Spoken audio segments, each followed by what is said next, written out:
Check the mic and make sure it sound right. Hi, I'm DK Will. This is DK Will Talk About It. And I'm going to do a video about riches to rags. We're all very familiar with rags to riches. And quite honestly, it's probably the reason a lot of people check in on my videos is because they have hopes of going from figurative rags to riches. It could be the Iraqi dinar, it could be the XRP, it could be AMP, it could be precious metals, it could be a lot of things, but the majority of my audience comes because they're looking for some intel or some information or some insight to be a part of the in crowd because you're expecting to come into a sum of money. And so I'm going to do a video on riches to rags.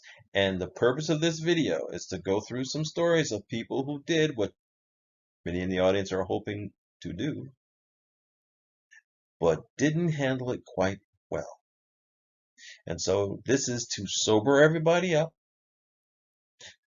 slow everybody down just a little bit.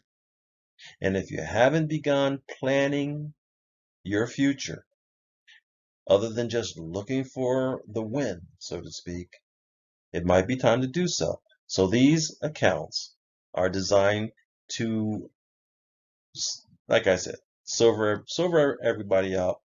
Take a moment.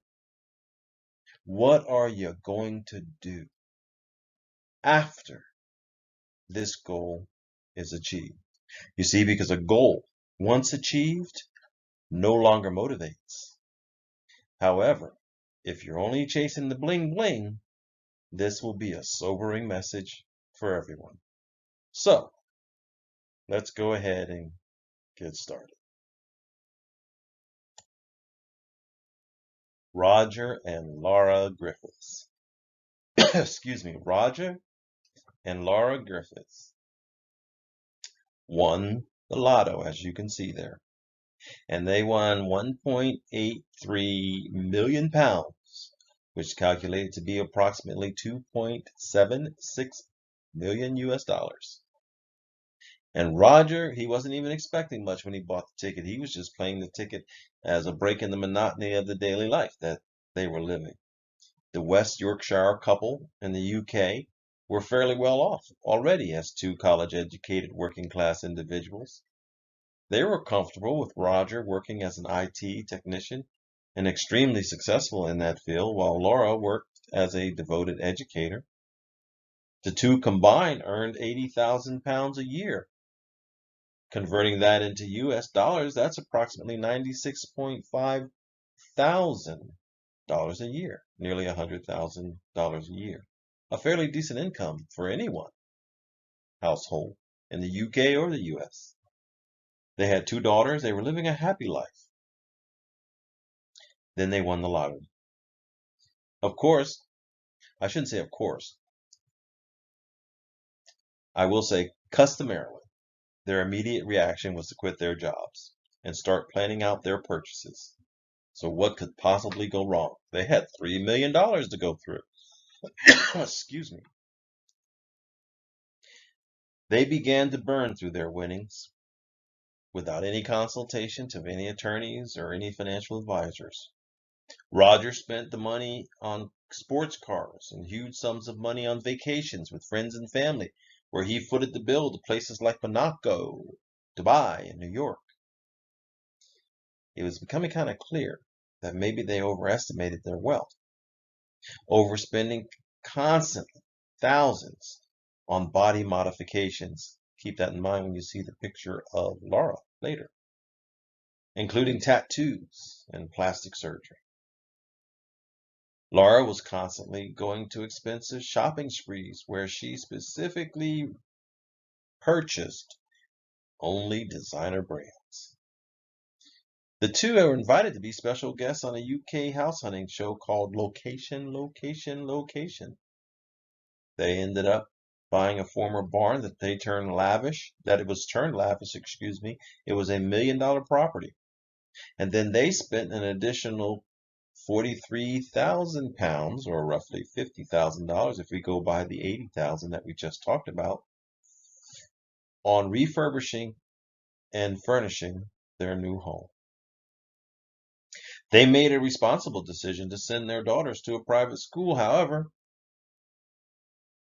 that may have been too costly for them.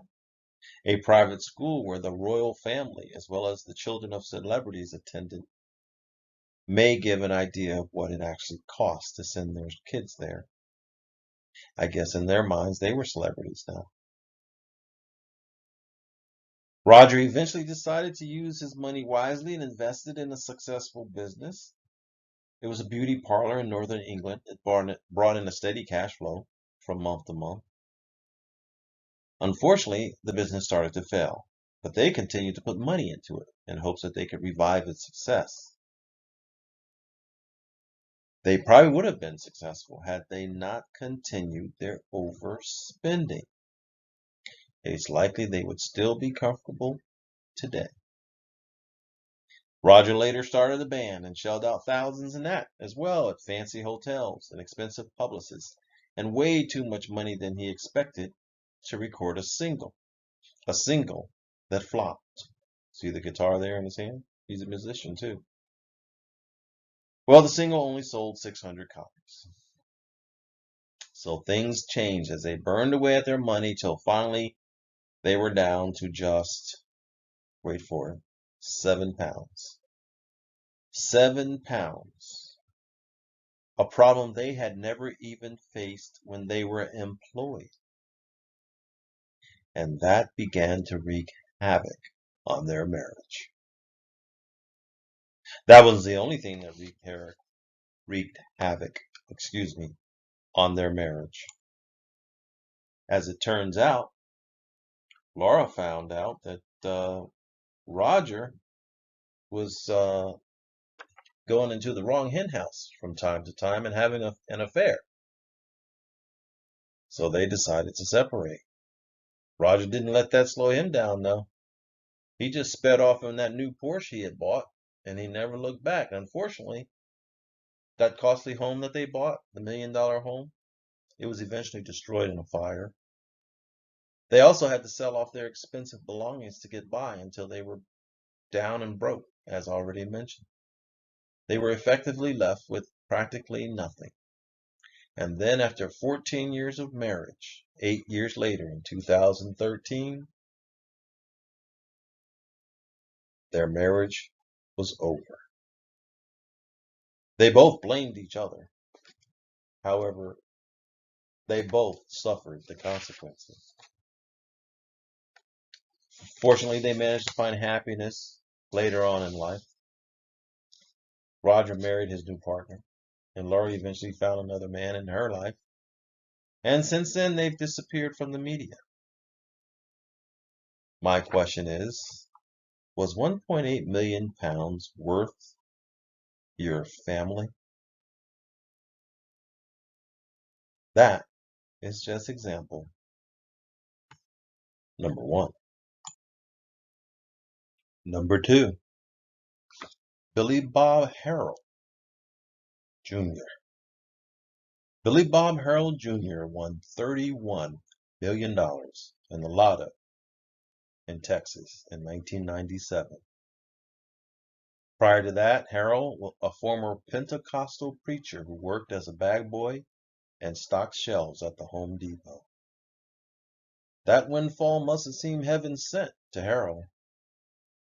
As we'll see, the outcome was anything but. At first, everything was great. Harrell purchased a ranch. He began splurging on his friends and family.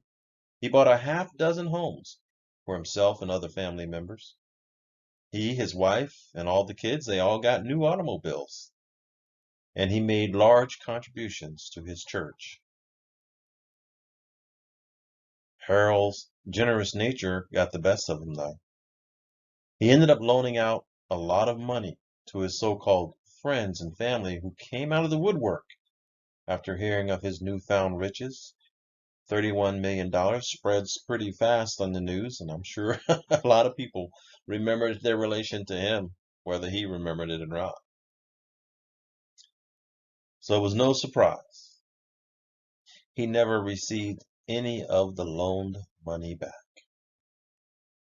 If members of the congregation needed help, Billy Bob was there with cash, wrote Steve McVicker in the Houston Press. Harrell began to discover that his life was unraveling almost as quickly as it had come together.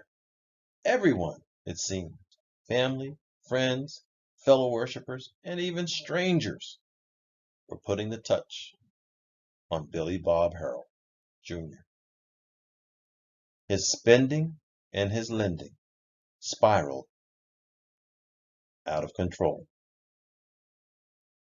By February the following year, in 1998, the tensions began to splinter his already strained marriage, and slowly his marriage fell apart as he spent all of his $31 million. Now, I say he spent it, but we know that his family, friends, fellow worshipers, and strangers helped him spend it too, but $31 million in less than 2 years. Yes, after 20 months, Billy Bob Harrell Jr. committed suicide by taking his own life in 1999. So that's cautionary tale. Here it says number 1. In my video, it's number 2. That, my friends, is only example number 2. Number 3. Ronnie Music Jr. 45-year-old Ronnie Music Jr. won $3 million on a scratch-off lottery ticket in February of 2015 in the Georgia lottery. But instead of making sensible use of the money, $3 million in 2015, he used his winnings to invest in a methamphetamine business for redistribution. And he was arrested less than 8 months later. He spent all of his money on crystal meth and played a drug dealer. Maybe he had visions of a fella in the picture there. Yep. Ronnie Music Jr. was caught and sentenced to 21 years in prison in April of 2015. Well,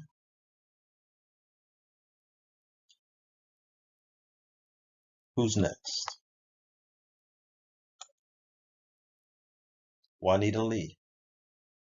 Juanita Lee won $18 million.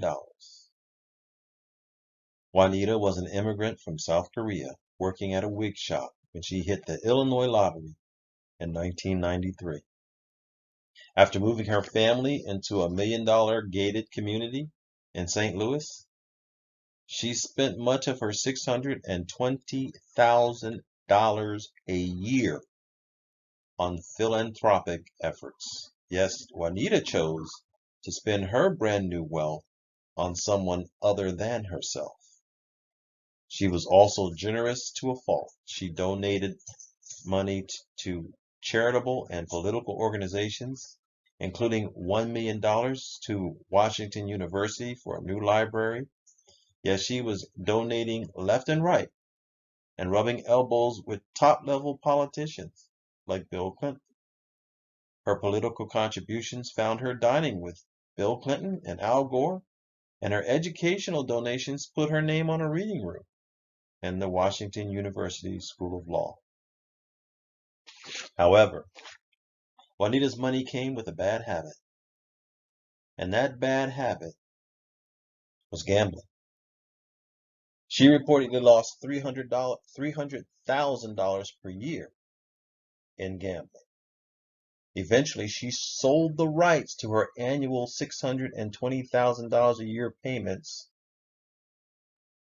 for a lump sum And in less than a decade, Lee was in bankruptcy court to put her debts to rest. When the 60-year-old Lee filed for Chapter 7 bankruptcy in 2001, 8 years later, she had less than $700 to her name and $2.5 million in debts. That's number 4.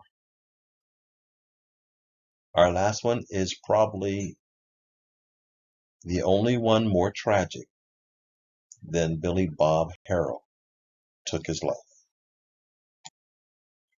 Abraham Lee Shakespeare. Abraham Shakespeare won $30 million, very close to Mr. Harrell. Abraham Shakespeare was a casual laborer who won the Florida State Lottery in 2006. Before November of 2006, Abraham Shakespeare was broke.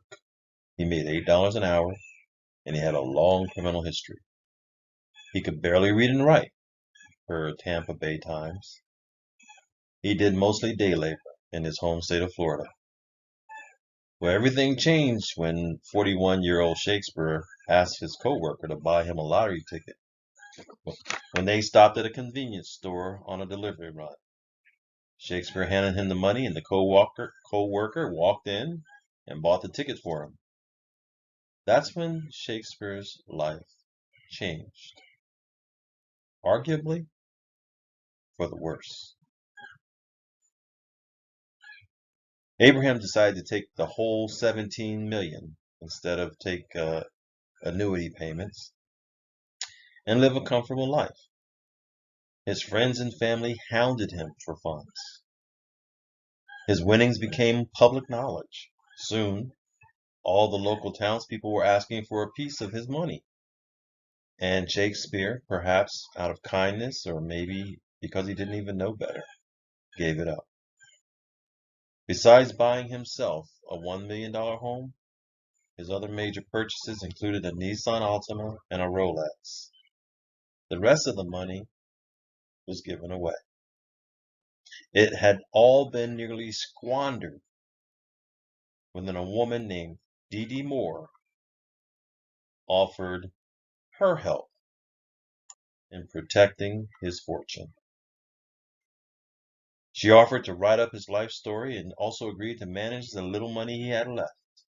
She convinced him to transfer the funds into her account. Now I'm going to pause there, and you can see in the picture there, Dee Moore.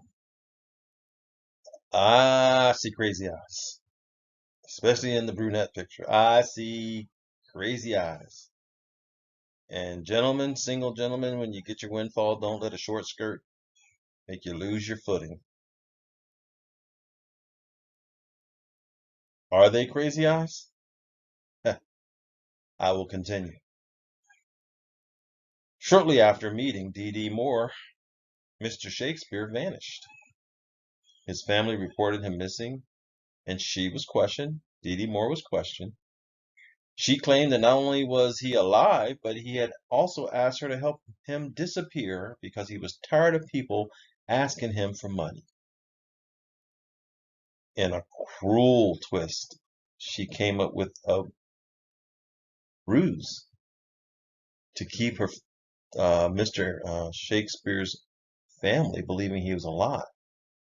She would send text messages using his phone, and she even paid someone to report that they had seen him. The truth is far more sinister. Sometime in April of 2009, Moore shot Shakespeare twice with a .38 caliber pistol. She then buried him under a slab of cement in a backyard. She tried to blame 5 other killers for his death, including her own 14-year-old son. If you can see the screen, That mugshot shows them crazy eyes. And she's smiling after being arrested for murder. Well, authorities managed to pin her despite the stories she came up with due to surveillance tapes, where she was buying $104 worth of gloves, duct tape, plastic sheeting, and other suspicious items, which were later found near Shakespeare's buried body. In December of 2012, D.D. Moore was found guilty of first-degree murder and sentenced to life in prison without parole. At the time of his death, Abraham Shakespeare, Abraham Shakespeare had only $14,000 left from his lottery winnings. $14,000 out of a $17 million payment. And what some might call a twist of fate, in 2017, the mother of Abraham Shakespeare's son won $1 million in a lottery ticket. Well, folks, those are the 5 examples I'm going to present in this video as we prepare for our rags to riches and hope that we don't go from riches to rags. Folks, this video is a little different. I wanted to do this. I don't know why the idea came from my mind, but I thought it was a great idea once it did. And as we all sit here, probably pretty close to realizing what many have been waiting for years, some decades, don't let your rags to riches go from riches to rags. And I think those examples that I gave, those stories that I gave, they can probably find home with the majority of us, one way or the other. So, folks, as I always say, stay grounded. Stay grounded today, stay grounded tomorrow, and stay grounded throughout the rest of your life when you do get this windfall, so that you don't suffer a tragic, miserable fate, and it turns out to be a curse instead of a blessing. I'm DK Will. This is DK Will Talk About It, and I've talked about it. Have a wonderful day. Check the mic and make sure it sound right.